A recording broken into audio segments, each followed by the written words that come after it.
Olá pessoal, tudo bem? Pessoal, nesse vídeo aqui eu vou trabalhar o módulo 4 da frente B, então que é a parte de triângulos. Nesse módulo eu vou dividir ele em duas aulas. Então nessa primeira parte a gente vai estudar a parte de ângulos, soma de ângulos internos, externos, as propriedades, condição de existência do triângulo. E numa outra aula a gente termina com a parte 2, ok?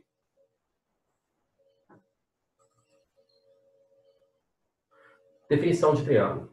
Podemos definir triângulo como sendo todo polígono de três lados. Então, o polígono com a menor quantidade de lados é o triângulo. Então, todo triângulo é formado por três lados. O lado oposto a cada vértice vai indicar com a letra minúscula. Então, no caso do meu exemplo aqui, eu tenho o triângulo ABC. Então, o lado oposto ao vértice A, a gente chama de A minúsculo. O lado oposto ao vértice B, B minúsculo. O lado oposto ao vértice C, eu vou chamar de C minúsculo. Então, todo triângulo é um polígono de três lados. Os vértices eu indico com letra maiúscula, enquanto os lados eu indico com letra minúscula. Elementos de um triângulo. Então, um triângulo é formado por três lados. Então, nós temos o seguinte, o lado que é o lado AC, o lado AB e o lado BC. Cada lado eu vou indicar com a letra minúscula. Então, esse lado, que é o lado BC, eu chamei de A, que é o oposto ao ângulo A. O lado AB eu chamei de C, porque é o oposto ao vértice C. E o lado AC eu chamei de B, porque é o oposto ao vértice B. A abertura entre dois lados forma os ângulos internos. Então, eu tenho aqui o ângulo A, o ângulo B e o ângulo C. O prolongamento de um lado com o lado adjacente forma o ângulo externo. Então, eu tenho o ângulo A' externo, o ângulo B' externo e o ângulo C' externo. Então, vocês lembram que nós já estudamos polígonos. Então, o ângulo externo, ele sempre vai ser formado pelo prolongamento de um lado. E o ângulo interno somado com o ângulo externo adjacente, a soma dos dois, por exemplo, o B com B', a soma dos dois tem que dar sempre 180 graus, ok? Teorema da soma dos ângulos internos. Em qualquer triângulo, a soma dos três ângulos internos vai ser sempre igual a 180 graus.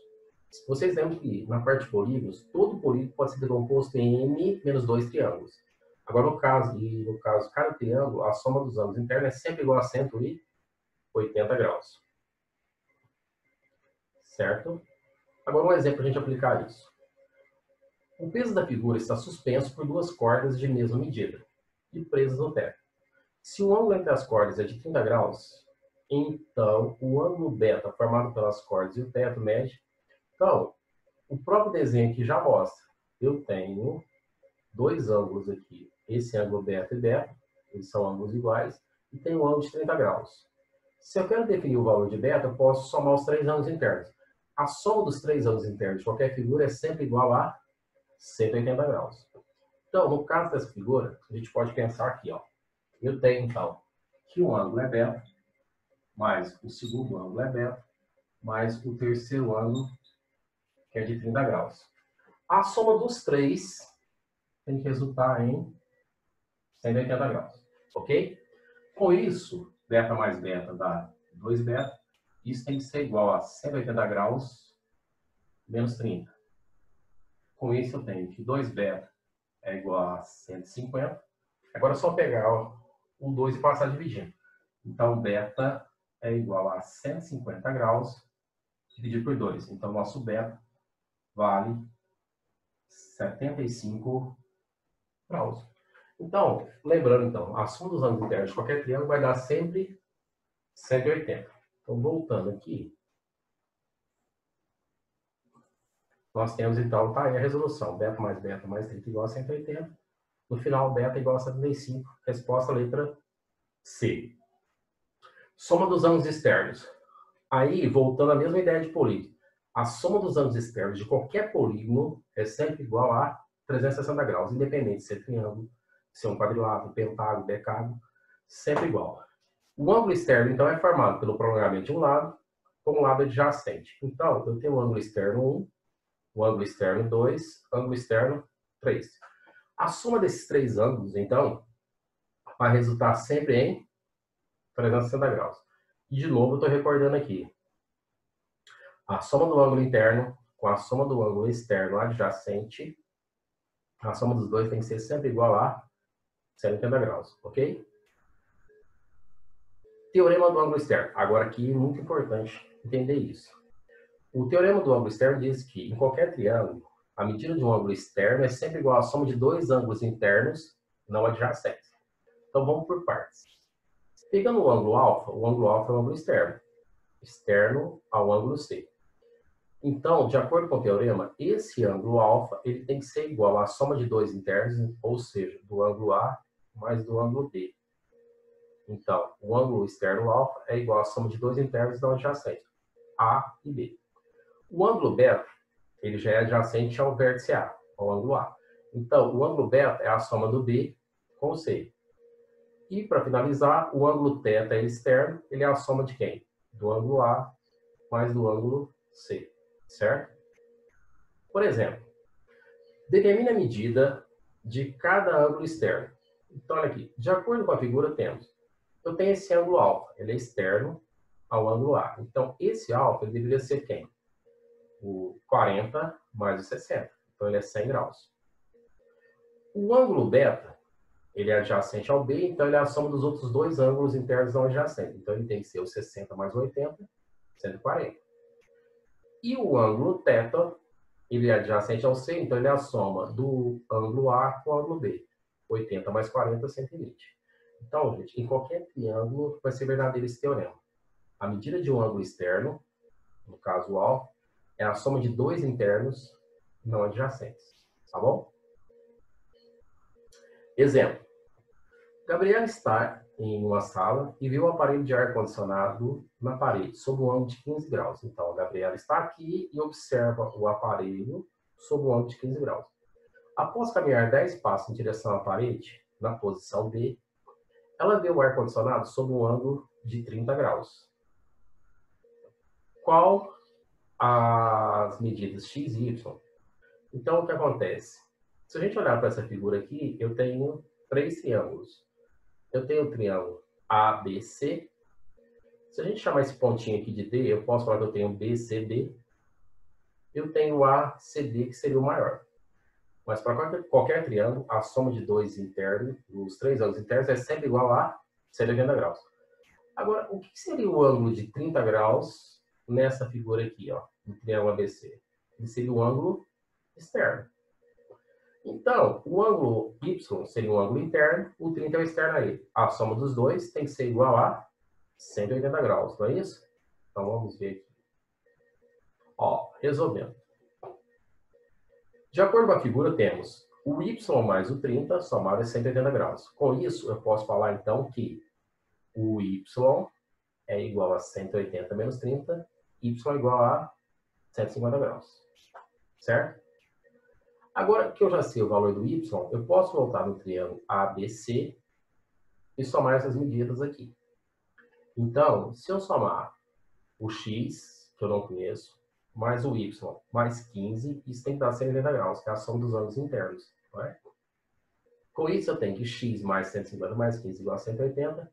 X vai ser igual a 180 menos 165. Com isso, eu tenho que X vai ser igual a 15 graus. Portanto, o que ele quer saber na questão, o valor de x e y mais y, né? O x é igual a 15 e o y é igual a 150 graus, certo? Usamos duas propriedades. Primeiro, que a soma do interno com o externo é sempre igual a 180, calculamos o valor do y. Depois aplicamos a soma dos ângulos internos de um triângulo, que é sempre igual a 180 para calcular o valor de x. Certo, pessoal? Condição de existência. Gente, para existir um triângulo, a medida de qualquer lado tem que ser maior que a diferença dos outros dois e menor que a soma dos outros dois. Então, o que acontece? Por exemplo, nessa figura aqui eu tenho um triângulo ABC, certo? O lado A tem que ser maior que a diferença B menos C em módulo e menor que a soma B mais C. Então, esse módulo aqui é para garantir que a resposta sempre seja positiva. Por exemplo, vamos voltar aqui. Será que é possível formar um triângulo de lados 3, 4 e 5?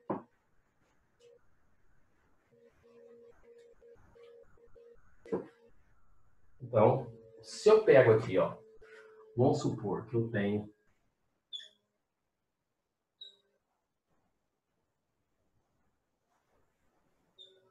esse triângulo aqui de lado 3, 4 e 5.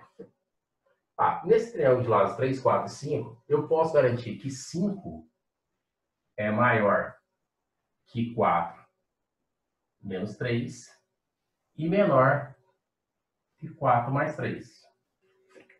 Verdade. 5 é maior que 1 e 5 é menor que 7. Vamos fazer para o 4. Vamos.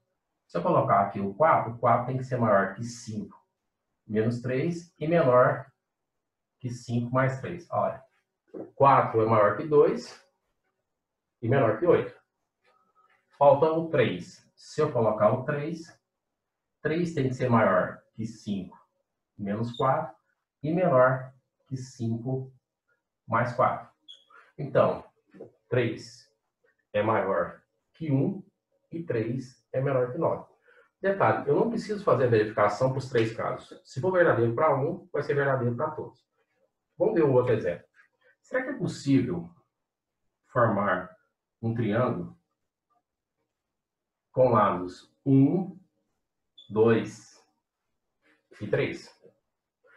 De acordo com a condição de existência, a condição de existência define que qualquer lado, então vamos pegar o 3, tem que ser maior que a diferença dos outros dois. Então quer dizer que 3 tem que ser maior que 2 menos 1.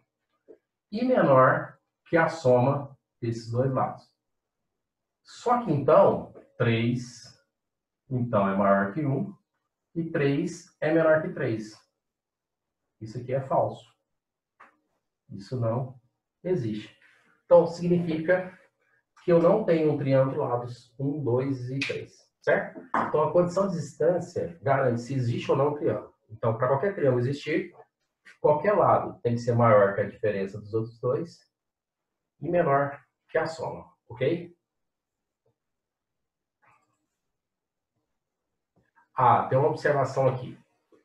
Em qualquer triângulo, o maior lado opõe-se ao maior ângulo. Do mesmo modo, o menor lado opõe-se ao menor ângulo. Então, isso sempre vai ser verdade.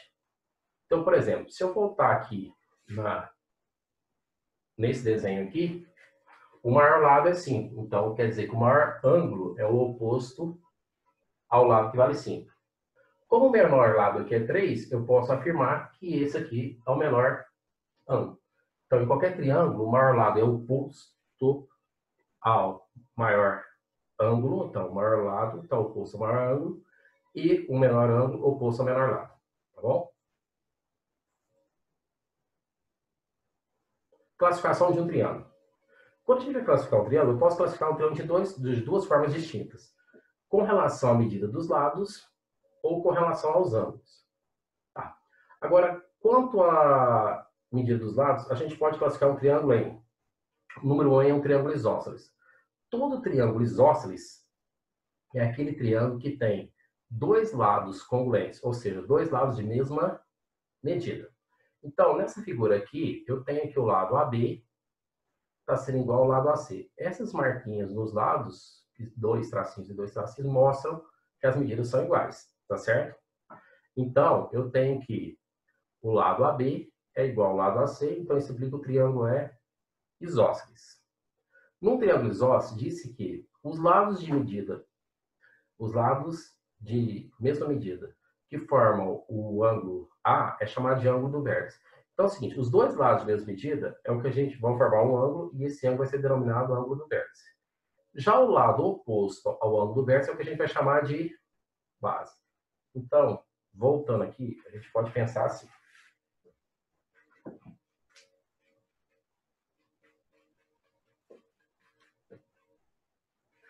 Eu tenho aqui, então, um triângulo, eu vou chamar esse triângulo de ABC. Então, o triângulo aqui vai ser o triângulo A, B e C. Se o lado AB é igual ao lado AC, então esse triângulo tem dois lados iguais. Se ele tem dois lados iguais, ele é um triângulo isósceles. Esses dois lados, AB e AC, formam esse ângulo.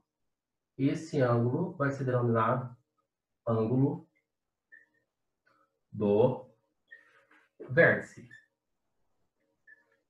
Então, o ângulo do vértice é o ângulo formado por esses dois lados, tá bom? Agora, essa medida aqui de baixo é o que a gente vai chamar de base. Então, sempre a base de um triângulo isósceles vai conter os ângulos que são de mesma medida. Então, porque isso é uma consequência. Todo triângulo isósceles tem dois lados de mesma medida e também dois ângulos congruentes. Quais são os ângulos congruentes? São aqueles que são opostos aos lados de mesma medida. Quem está oposto a esse lado? Esse ângulo alfa. Quem está oposto a esse lado? Esse ângulo de medida alfa também. Então, em todo triângulo isósceles tem dois lados congruentes e dois ângulos congruentes. Certo? Tá. Aqui tem uma observação aqui, então é isso. Em um triângulo isósceles, os ângulos da base são congruentes. Triângulo equilátero. Triângulo equilátero é todo triângulo que tem os três lados congruentes. Ou seja, se é congruente, quer dizer que os ângulos são de mesma medida. Então, nessa nossa figura, o lado AB é igual ao lado AC, que é igual ao lado BC. Se tem os três lados iguais, significa que o triângulo é equilátero. Uma consequência de ter os três lados iguais é que os ângulos internos também são congruentes. Então, todo triângulo equilátero ele é equiângulo e equilátero. Equiângulo, ângulos iguais. Equilátero, lados iguais. Então, o lado A é igual ao lado B, que é igual ao lado C, que é igual a 60 graus. Ok? Triângulo escaleno. O triângulo escaleno já é um triângulo que tem os três lados de medidas diferentes. Ou seja, o lado AB é diferente do lado AC, que é diferente do lado BC. Então, todo triângulo que tem os três lados diferentes, ele vai ser chamado de triângulo escaleno. Uma consequência de ter os três lados diferentes é que os três ângulos também são de medidas diferentes. Então, se a gente contar triângulo equilátero, três lados iguais, três ângulos congruentes. No triângulo isósceles, eu tenho dois lados congruentes, dois lados iguais, então eu tenho dois ângulos congruentes. No triângulo escaleno, como eu tenho os três lados diferentes, eu também tenho três ângulos diferentes, tá? Exemplo. Gente, nessa questão aqui, o cara fala assim, a figura mostra dois trechos de 300 km cada um percorridos por um avião. O primeiro trecho faz um ângulo de 18 graus com a direção norte e o segundo um ângulo de 44 graus, também com a direção norte. Se o avião tivesse percorrido o trecho assinalado em pontilhado, qual seria o ângulo descrito desse trecho com a direção norte? Então a gente vai ter que voltar aqui e olhar uma coisinha. A figura que foi dada no exercício é essa aqui. Eu tenho que o avião, aqui está a direção norte, ele começa com um ângulo de 18 graus em relação à região norte aqui. Então, com esse norte, 18 graus aqui. Quando ele chega nesse ponto, ele, em relação ao norte, ele faz um outro ângulo de 44 graus. E ele quer saber quem que é esse ângulo aqui, ó, que foi dado pela interrogação. Agora, ó, eu tenho que o primeiro trecho é de 300, o segundo é de 300. Então, indo para a resolução, o que a gente pode ver é uma coisinha. Esse lado e esse lado são lados iguais em um triângulo, ou seja, isso forma um triângulo isósceles. Outra coisinha que eu tenho que saber aqui. Esse ângulo aqui é 18, com a região norte. A região norte tem uma paralela aqui. Então, eu tenho duas paralelas cortadas por uma transversal. Então, se esse ângulo é de 18 graus, esse ângulo e esses alternos internos têm medidas iguais. Então, aqui também é 18. Se eu sei que esse ângulo aqui, em destaque agora aqui, ó, com vermelhinha 18 e esse de 44, dá para calcular o ângulo A. O ângulo A é só a gente pegar 180 graus e tirar o 44 e tirar o 18. Como o triângulo ABC é isósceles, porque o lado AB é igual ao lado AC, que é igual a 300 km, nós temos que o ângulo B tem que ser igual ao ângulo C. Então, a hora que eu somar o ângulo A mais B mais C, isso é 180 graus. Só que quem é esse A? Esse A ele vai ser dado por 180, porque eu tenho que a soma desses três ângulos forma um ângulo raso, ou seja, um ângulo de 180 graus.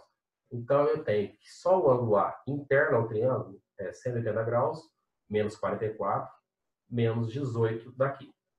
Mais o ângulo B. O ângulo B, eu chamo ele de x mais 18, por quê? Se o triângulo é isósceles, se esse ângulo aqui C é x mais 18, o ângulo B também é x mais 18, dois ângulos iguais. Lembra? Isso igual a 180. O 180 menos 44 menos 18 dá 118. X mais x, 2x. 18 mais 18, 36. Igual a 180. Agora, somando o 118 mais o 36, isso aqui vai dar 154. Quando eu passo o segundo membro, ele troca de sinal. Então, vem negativo. Com isso, 180 menos 54 dá 26. 2x igual a 26, x igual a 13. Então, o ângulo que ele quer saber, qual seria o ângulo desse trecho com a direção norte? O ângulo x mede 13 graus, que daria a letra B. Certo, pessoal? Então, lembrando, a gente usou o conceito de triângulo isósceles. Dois lados iguais, então dois ângulos iguais. Se o C vale x mais 18, o B também vale x mais 18. Quando a medida dos ângulos, os triângulos podem ser classificados em... Então, agora pensando em ângulos. Nos lados, então, eles foram isósceles, se tem dois lados congruentes, equilátero quando tem três lados congruentes, e escaleno quando tem os três diferentes. Agora aqui, um triângulo é cutângulo quando todos os três ângulos são agudos. Então, se eu falo que o triângulo é cutângulo, eu estou afirmando que cada ângulo interno mede um valor que varia entre 0 e 90 graus. Tem que ser maior que 0 e menor que 90 graus. Então, isso é um triângulo acutângulo. O triângulo retângulo é todo triângulo que tem um ângulo reto, ou seja, um ângulo de 90 graus. No caso da figura aqui, o meu ângulo reto é o ângulo A. Então, o ângulo A ele vai ser um ângulo de 90 graus, consequentemente, B e C são ângulos agudos. Mas a soma do ângulo B com o ângulo C também tem que dar 90, porque 90 mais 90, 180. Ó, se esse vértice é o vértice A, o lado oposto eu chamo de A. Esse lado A é o que eu chamo de hipotenusa. Então, no caso desse triângulo, o lado BC é a hipotenusa. Os dois lados que formam 90 graus, que é tipo um L de Luiz, né? Sou eu, sim, L de Luiz. Então, os dois lados que formam 90 graus é o que a gente chama de catetos. Então, eu tenho o cateto B e o cateto C. Então, de acordo com o texto, AB é um cateto e AC é outro cateto. Lembrando que, para todo triângulo retângulo, vale o teorema de Pitágoras, que diz que a hipotenusa ao quadrado é igual à soma dos quadrados dos catetos. Ou seja, eu tenho que pegar cada cateto e elevar ao quadrado. Tá bom? E, por fim, o último vai ser triângulo obtusângulo, né? Na classificação. Um triângulo é obtusângulo sempre quando ele tiver um ângulo obtuso. Um ângulo obtuso quando ele é maior que 90 e menor que 180 graus. Ok? Então, se eu falar que o triângulo é um obtusângulo, é porque ele tem um ângulo entre 90 e 180. O triângulo só pode ter um ângulo obtuso. Porque se o ângulo já é maior que 90, ou seja, por exemplo, um ângulo de 100, eu não posso ter dois ângulos de 100, porque 100 mais 100 dá 200 e passa de 180. Então, um triângulo só pode ter um ângulo obtuso e só pode ter um ângulo reto. Ok? Pessoal, então nessa primeira parte é isso aí. Agora eu vou deixar alguns exercícios para vocês fazerem, os exercícios de aula, tá bom? Abraço, obrigado.